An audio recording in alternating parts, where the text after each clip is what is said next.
Welcome back to my dark corner of this sick world. I, Lakella, second to Vina, Tiara of Frisco, give you safe shelter. I, Freya, second to Moha, Tiara of Kansas, accept your safe shelter. Unbelievably, we have never reviewed a post-apocalyptic movie.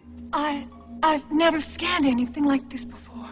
Well, we're starting with America 3000. Really dumb.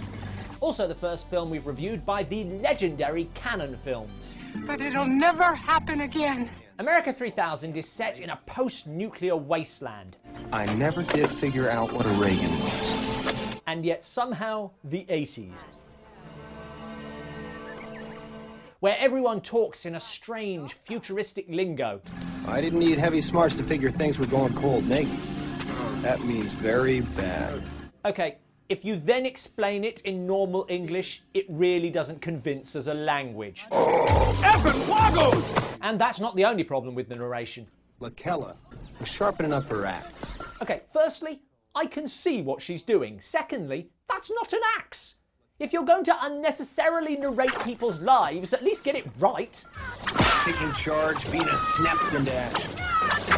In this world, men and women live as separate species. Flugots are what the Frau's called us then. The women are dominant, but still feminine, as they call their leader.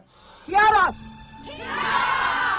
The men are mostly slaves, and it's very clear who the good guys are. Gruss, you get the men safe to camp. I'm gonna lead those Friscos into the contents. For a world set 1,000 years after the US accidentally destroyed civilization, Soviet or Warsaw Pact missiles were fired first. In compliance with standing presidential orders, our computers initiated a total retaliatory response. these people are weirdly patriotic. I'm gonna follow the president's command. 1,000 years seems like a long time to hang on to this stuff, but it's even longer not to figure out the whole boy-girl thing. Man and woman. The few free men dream of a world with... Just men. I can see a practical problem with that. The women have a breeding plan.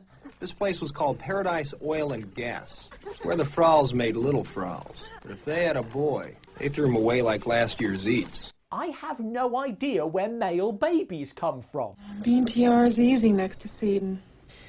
Seaton's a cold act. It's not just that for 1,000 years no one has noticed that sex is fun. We didn't know what Vina and Corvus were doing. The harder we scanned, the hotter it looked. It's that no one has noticed men and women are the same. Feel. Flesh like Venus. I really feel after the first century someone would have noticed. What's it, man? She was gonna find out. Well, that's disturbing. But it does lead to the predictable conclusion. Maybe there was something men and women could do with each other's sides, fighting and nuking. A sexually motivated truce that comes an hour after...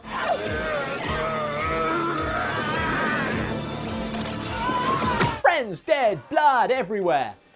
But I guess after 1,000 years I'd be pretty up for it too. The question is, why was basic biology suppressed for so long? Hot scan what I say. Because women were in charge, and duh, women don't like sex. Just lie down and close your eyes. And of course, they can make their own arrangements. And I'll pick up the pieces. But men? In the 80s? Stop! So in a world ruled by women, relationships will obviously involve girls being tied to a bed. It was my dream, make it yours. That's what sex is to women.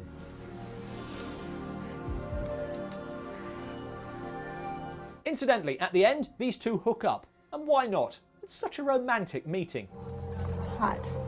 So, unless you have a man in charge, the human race is doomed.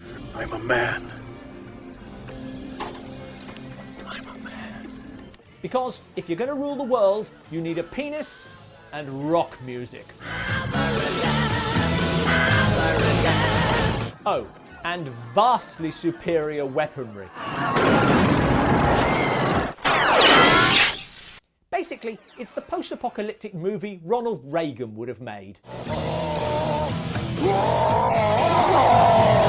If you've got a film you'd like us to review, leave a comment below. Click here to subscribe, here to watch more reviews, or if you'd like to watch the latest episode of Dark Corners Undead, click down there.